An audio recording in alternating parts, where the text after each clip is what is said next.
इसमें हम आपको आज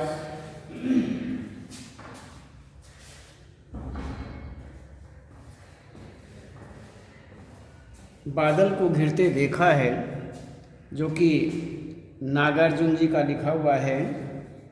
सबसे पहले हम इसमें कवि नागार्जुन जो हैं उनके जीवन परिचय और साहित्यिक परिचय संक्षिप्त रूप में आपको बताते हैं। तो सबसे पहले हम देखते हैं जीवन परिचय।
हम आपको इसका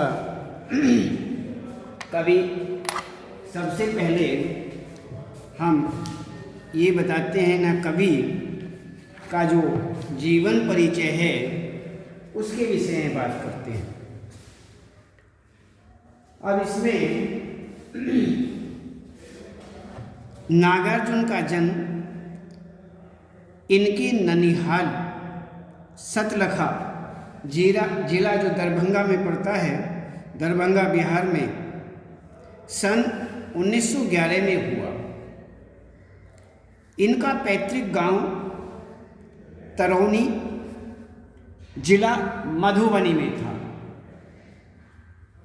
इनका मूल नाम वैद्यनाथ मिश्र था। इनकी प्रारंभिक शिक्षा स्थानीय संस्कृत पाठशाला में हुई। इन्होंने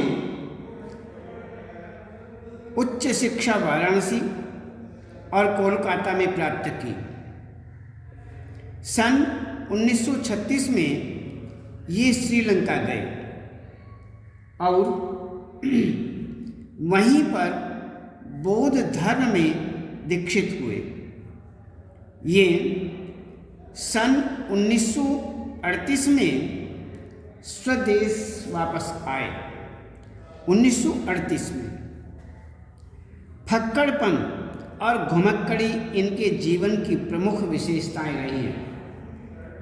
मस्त मौला थे और ये घुमक्कड़ थे, अर्थात ये घूमने फिरने में कभी भी कमी नहीं रखते थे। ज़्यादातर घूमने फिरने में ही लगे रहते थे। तो फक्कड़पन और घुमक्कड़ी इनके जीवन की प्रमुख विशेषताएं रही हैं। राजनीतिक कार्यकलापों के कारण इन्हें कई बार जेल भी जाना पड़ा। सन 1935 में इन्होंने दीपक जो हिंदी मासिक पत्रिका आदि तथा 1900 तथा इसमें हम आपको कवि नागार्जुन जी के विषय में ही बता रहे हैं। तो राजनीतिक कार्यकलापों के कारण कई बार इन्हें जेल भी जाना पड़ा। सन 1935 में इन्होंने दीपक हिंदी मासिक तथा 1942-43 में विश्व बंधु साप्ताहिक पत्रिका का भी संपादन किया। अपनी मातृभाषा मैथिली में ये यात्री के नाम से लेखन करते रहे। मैथिली में नवीन भावबोध की रचनाओं का प्रारंभ इनके महत्वपूर्ण कविता संग्रह चित्रा से माना जाता है। नागार्जुन ने संस्कृत तथा बांग्ला भाषा में भी काव्य रचना की और उसके बाद इनकी मृत्यु सन 1998 में हो गई। तो इसी प्रकार से इनका जीवन रहा। अब इनकी रचनाओं के विषय में विचार करते हैं कि नागार्जुन की जो प्रमुख कृतियां हैं वो इस प्रकार से हैं। काव्य कृतियां युगधारा, प्यासी पथराई आंखें, सतरंगे पंखों वाली, तालाब की मछलियां, हजार हजार बाहों वाली, तुमने कहा था, पुरानी ज्योतियों का कोरस, आखिर ऐसा क्या कह दिया मैंने, रत्न गर्भा, ऐसे भी हम क्या, ऐसे भी तुम क्या, पका है कटहल, मैं मिलिट्री का बूढ़ा घोड़ा तथा भस्मांकुर, मैं मिलिट्री का बूढ़ा घोड़ा तथा भस्मांकुर खंड काव्य। तो ये सारी उनकी निम्नलिखित प्रमुख कृतियां थीं। उपन्यास भी इन्होंने लिखे। बलचनामा, रतिनाथ की चाची, कुंभी पाठ, उग्रतारा, जमनिया का बाबा, वरुण के बेटे आदि इन्होंने उपन्यास विशेष, इनके जो उपन्यास हैं वह इस प्रकार से विशेष उल्लेखनीय है। इसमें पत्रहीन नग्न गाछ मैथिली कविता संग्रह है।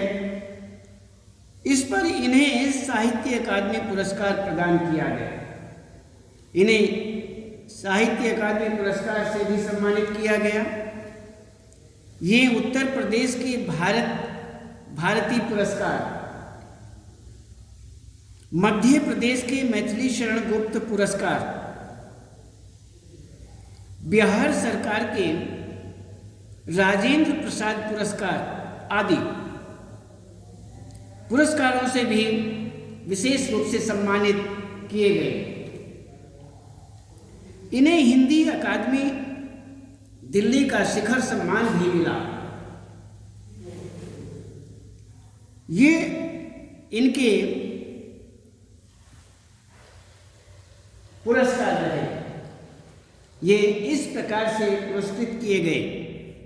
इनकी काव्यगत विशेषताएं बताते हैं कि नागार्जुन साहित्य और राजनीति दोनों में ही समान रूप से रुचि रखने वाले प्रगतिशील साहित्यकार माने जाते थे।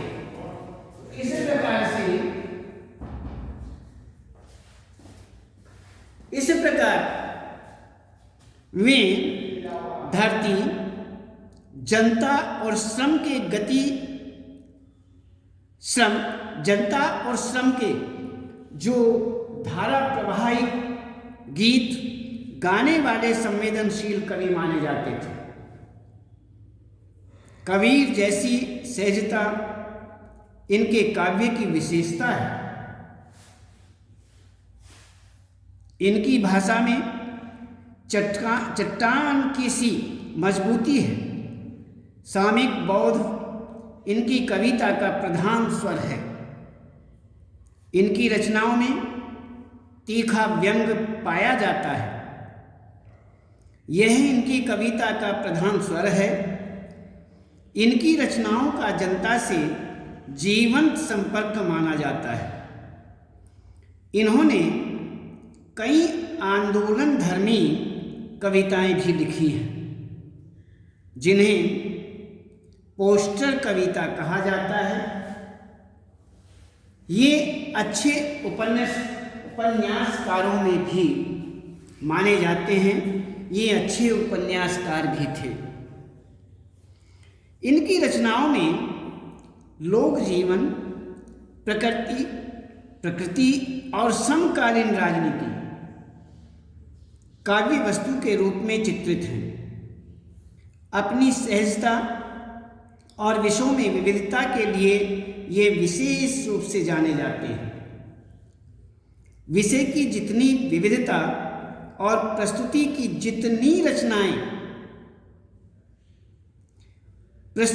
जितनी सहजता नागार्जुन की रचना संसार में है, उतनी शायद ही कहीं और हो।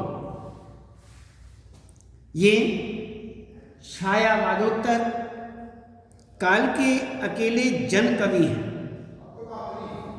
जिनकी रचनाएं चौपालों से लेकर विद्वानों की बैठकों तक में समान रूप से आदर पाती हैं, सम्मान पाती हैं। तो इस प्रकार से जटिल से जटिल विषय पर लिखी गई इनकी कविताएं इतनी सहज, संप्रेषणीय और प्रभावशाली हैं कि वे पाठकों के मानस में बस जाती हैं। नागार्जुन की कविता में धारदार व्यंग भी मिलते हैं। जनता के हितों के प्रति ये अपनी कविताओं में सदा सचेत रहे हैं। तो इसी प्रकार इनकी काव्यगत विशेषताएं इस प्रकार से मानी जाती हैं। अब हम देखते हैं भाषा शैली। नागार्जुन जो हैं वो बहुमुखी प्रतिभा के धनी साहित्यकार थे। अपनी मातृभाषा मैथिली के समान ही इनका हिंदी पर भी अधिकार था। जिस प्रकार से मैथिली पर इनका मातृभाषा मैथिली पर अधिकार था, उसी ही प्रकार मैथिली भाषा के समान ही इनका हिंदी भाषा पर भी पूर्ण अधिकार था। तो संस्कृत और बांग्ला भाषा इनकी काव्य भाषा रही है। इनके काव्य में अरबी फारसी शब्द भी यदा कदा आ जाते हैं। इन्होंने खड़ी बोली में काव्य का सृजन किया है, जिसकी सरसता एवं चित्रात्मकता देखते ही बनती है। नागार्जुन ने छंदबद्ध और छंद मुक्त दोनों तरह की कविताएं रची। इनकी काव्य भाषा में एक और संस्कृत काव्य परंपरा की प्रतिध्वनि मिलती है, तो तो दूसरी ओर बोलचाल की भाषा की रवानी और जीवंतता भी प्राप्त होती है। व्यंग कविताओं में व्यंगात्मक कविताएं जो इन्होंने लिखी, उन कविताओं में इनका राजनीतिक व्यंग देखते ही बनता है। इस प्रकार से इनका जो भाषा शैली के अंतर्गत इस प्रकार से बताया गया। काव्यगत विशेषताएं इनका हमने देखा कि जीवन परिचय और साहित्य से संबंधित परिचय रचनाएं, काव्यगत कृतियां, उपन्यास और काव्यगत विशेषताएं, भाषा शैली आदि हमने देखा। और इसमें अब हम देखते हैं कविता का थोड़ा परिचय। तो बादल को घिरते देखा है में नागार्जुन ने हिमालय की पहाड़ियों, दुर्गम बर्फीली घाटियों, झीलों, झरनों, देवदारों के जंगलों के बीच दुर्लभ वनस्पतियों, जीव जंतुओं, किन्नर किन्नरियों का वास्तविक चित्र यहाँ पर प्रस्तुत किया है इस कविता के माध्यम से। ऐसा लगता है कि कवि ने उनके बीच जो अनुभव किया है वही कवि सत्य बनकर कविता में अभिव्यक्त हुआ है। सामान्यतया साहित्य परंपरा में बादल का कोमल रूप ही अब तक कवियों के द्वारा अपनी कविता में प्रस्तुत किया गया है, किंतु नागार्जुन ने बादल की विकरालता, बिहड़ता, यानी जिन जिन रूपों को देखा, अनुभव किया, उन रूपों का विस्तृत वर्णन भी यहाँ पर किया। सही मायने में यदि देखा जाए तो कालिदास की जो परंपरा है उस परंपरा से नागार्जुन आगे बढ़ जाते हैं। यह कविता उनका प्रमाण है। कहते हैं कि कालिदास की जो परंपरा है उस परंपरा से भी नागार्जुन जो हैं वो आगे बढ़ जाते हैं, और उसका जो प्रमाण है वो यह कविता है। तो इस प्रकार से यहाँ पर एक कविता के अंदर इस प्रकार का यहाँ पर चित्र प्रस्तुत किया गया है, वास्तविक चित्र प्रस्तुत किया गया है। अब कविता का जो सार है इसके विषय में विचार करते हैं। नागार्जुन की कविता बादल को घिरते देखा है युगधारा काव्य संग्रह से ली गई है, जिसमें प्राकृतिक चित्रण बेजोड़ माने जाते हैं। वर्षा ऋतु में प्रकृति के विविध अंग नाना प्रकार की क्रियाएं करते नजर आते हैं। इन्हें देखकर कवि यह कह रहा है कि उसने पहाड़ों की जो स्वच्छता है तथा बर्फ की सफेद चोटियां हैं, उन चोटियों पर बादल को घिरते हुए देखा है। उसने कमल के फूलों पर गिरती बूंदों के जो प्रत्यक्ष दर्शन हैं वह किए हैं। बसंत ऋतु में अगल बगल के पहाड़ों की जो ऊंची ऊंची चोटियां हैं, ऊंची ऊंची चोटियां उगते हुए सूरज के हल्के प्रकाश में नहाकर सुनहरी हो गई हैं, अर्थात उनका जो प्रकाश है वो पड़ने से सुनहरी प्रतीत हो रही हैं, सुनहरी दिखाई दे रही हैं। उसके विषय में बता रहे हैं कि सूरज के हल्के प्रकाश में नहाकर सुनहरी हो गई थी। उसने मान सरोवर के किनारे खड़े होकर चकवा चकवी की लड़ाई भी देखी है। उसने कस्तूरी वाले उस युग हिरण को भी देखा है, जिसे यह पता नहीं कि उसके अंदर से खुशबू आ रही है। कवि ये भी बताता है कि यहीं पर संस्कृत के कवि कालिदास ने आकाश में बहती गंगा की उज्ज्वल धारा के होने का भी उल्लेख किया है। उस बादल का भी यहाँ पता नहीं चलता जिसे देखकर कवि ने मेघदूत नामक काव्य की रचना की। कवि ने भयंकर सर्दी में कैलाश पर विशालकाय बादलों को और तूफानी गति से चलने वाली हवाओं को एक दूसरे से टकराते हुए देखा है। उसने मानसरोवर के आसपास देवदारू के जंगल देखे हैं। यहाँ किन्नर स्त्रियां रहती हैं जो रंग बिरंगे फूलों से बालों को सजा करके रखती हैं। वे नील कमल की मालाएं भी पहनती हैं। वह उनको देखता है जो लाल नंदन की तिपाई के पास बिछी कस्तूरी हिरणी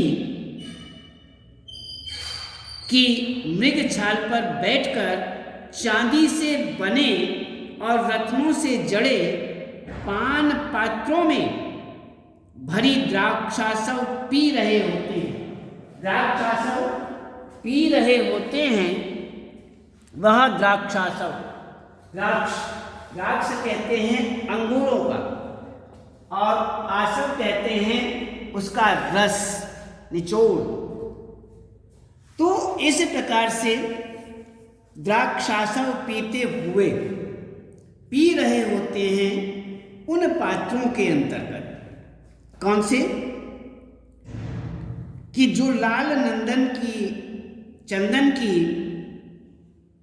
तिपाई के पास, लाल चंदन की तिपाई जो है उसके पास बिछी कस्तूरी हिरणी की मृगछाल पर बैठकर, उसके पास हिरणी की मृगछाल पर बैठकर के चांदी से बने और रत्नों से जड़े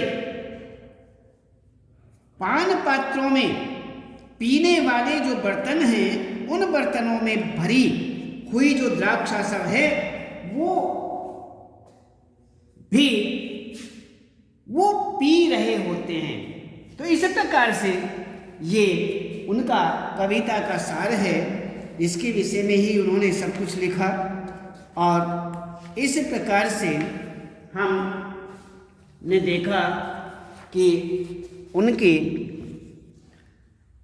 कविता बादल को घिरते देखा है नागार्जुन जी के द्वारा।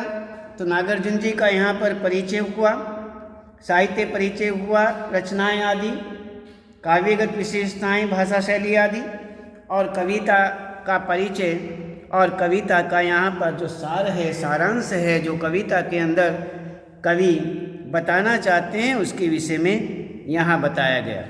तो ये आज केवल इतना ही और कल बताएंगे।